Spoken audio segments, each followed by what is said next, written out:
Trump signs big, beautiful bill into law. What is it, what it changes, and why it's controversial? A massive and controversial piece of legislation backed by U.S. President Donald Trump has now been signed into law, capping a dramatic legislative battle that spanned weeks.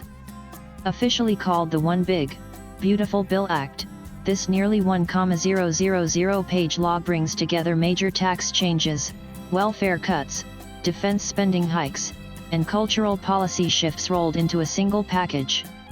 The bill first cleared the U.S. Senate in a 5,050 tie, with Vice President J.D. Vance casting the tie-breaking vote, and was later passed by the House of Representatives with a narrow 218,214 margin.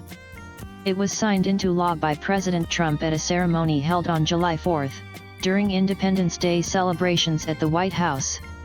As Trump signed the act, he called it the biggest bill of its type in history.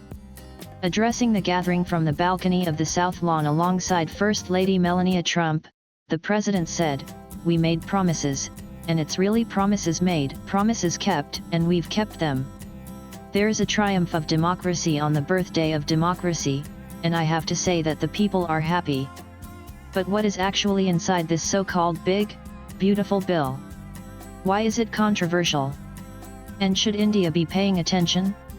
In simple terms, the law is a one-stop legislative overhaul that aims to permanently extend Trump's 2017 tax cuts, reduce spending on federal welfare programs like healthcare and food assistance, increase defense and border security budgets, and push through several conservative social policy changes. This is not a routine budget law, it's a broad ideological statement. Trump has long wanted to hardwire certain policies into U.S. law, and this act is designed to do just that. The core idea is to reduce the size of government in areas like welfare and climate programs, while boosting its role in areas like national security and immigration control. The One Big, Beautiful Bill locks in Trump's 2017 tax cuts, which were initially set to expire in 2025. These cuts lowered income tax rates for individuals and businesses. By making them permanent, the law ensures that wealthier Americans and large corporations continue to benefit from lower tax rates. According to analysts quoted by Reuters, lower-income households could see an effective decline in income as cuts to safety net programs outweigh modest tax relief. It also introduces new tax deductions, for example, on tips earned by service workers, overtime wages, interest on car loans provided the vehicle was assembled in the U.S., and some expenses related to elder care. A new savings tool called the Trump Account has been introduced as well. These accounts are designed to allow parents to invest in their children's future, with gains exempt from federal taxes, similar in concept to tax-saving mutual funds or education-linked deposits in India. To compensate for the loss in tax revenue, the law slashes spending on key welfare programs. Medicaid, a public health insurance program for low-income Americans, will now have stricter eligibility requirements. The federal food stamp scheme, officially known as SNAP, will also be trimmed. Subsidies for solar energy, electric vehicles, and other clean technologies are being rolled back. The law also reduces funding under Obamacare, the Affordable Care Act, especially for reproductive health care services. On the cultural side, the bill limits funding for diversity and inclusion programs in schools and universities. The legislation includes a $300 billion defense and homeland security boost, equally divided between the Pentagon and the Department of Homeland Security, for modernization of weapons systems, cybersecurity, and border control technologies. According to estimates by the Congressional Budget Office (CBO), an independent U.S. agency that provides nonpartisan analysis to lawmakers, the law is expected to add $3.4 trillion to the nation's $36.2 trillion debt.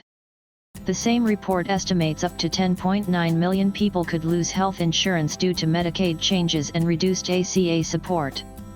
The name comes from Donald Trump himself, who described it as one big, beautiful bill that will fix everything during a rally earlier this year.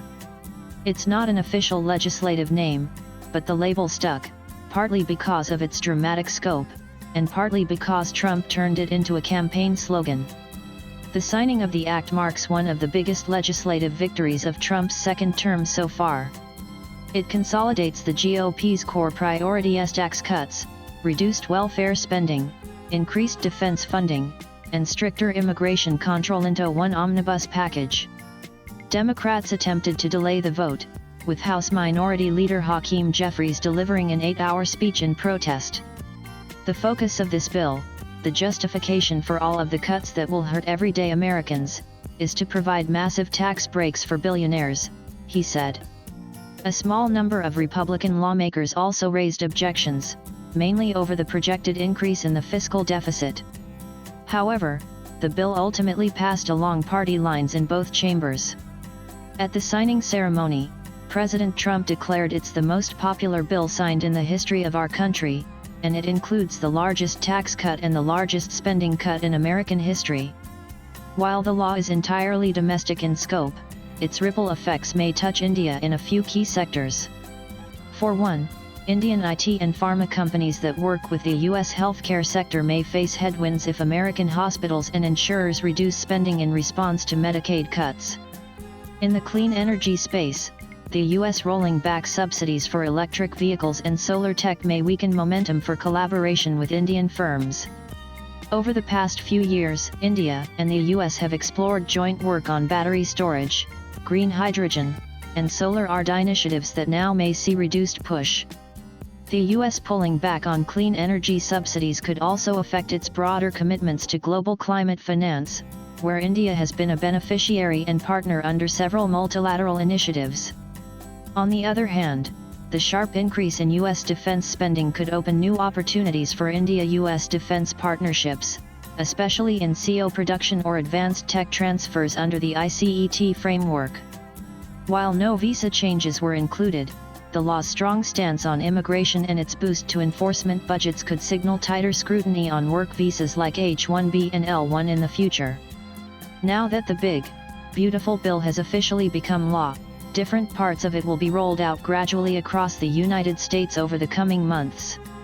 Some tax changes, like deductions for tips and elder care, or the launch of the new Trump account for child-related savings, are expected to kick in within the 2025 financial year, once America's tax authorities, the IRS, issue formal guidelines.